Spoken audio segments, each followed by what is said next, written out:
बिस्मिल्लाहिर्रहमानिर्रहीम।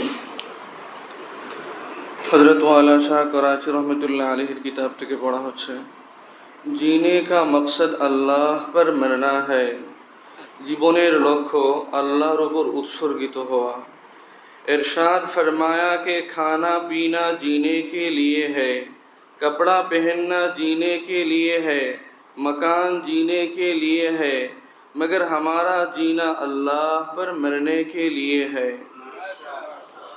हज़रत रहमतुल्लाह अलैहि बोलें, खावा दावा जीवन धारणेर जन्नो, कापड़ परा जीवन धारणेर जन्नो, घर बाड़ी जीवनेर जन्नो, किन्तु आमादेर जीवन अल्लाहर ऊपर उत्सर्गित होवार जन्नो।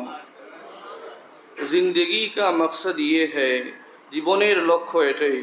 लेकिन मैं कहा करता हूँ कि आजकल हमने अपनी ज़िंदगी का मकसद ये बनाया है कि दस्तरखान पर ले प्लेट और पेट में समेट और फ्लैट में लेट।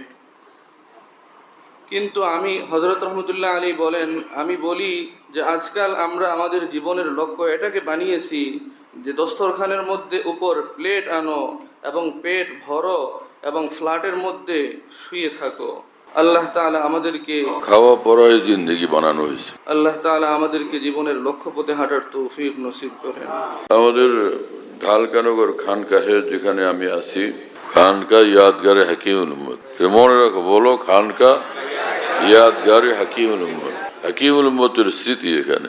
হাকিমুল উম্মতের কথাবার্তায় আলোচনা হয় আলহামদুলিল্লাহ। একটা নাম, কিন্তু তামাম আকাবের কথাই আলোচনা হইতে থাকে আলহামদুলিল্লাহ।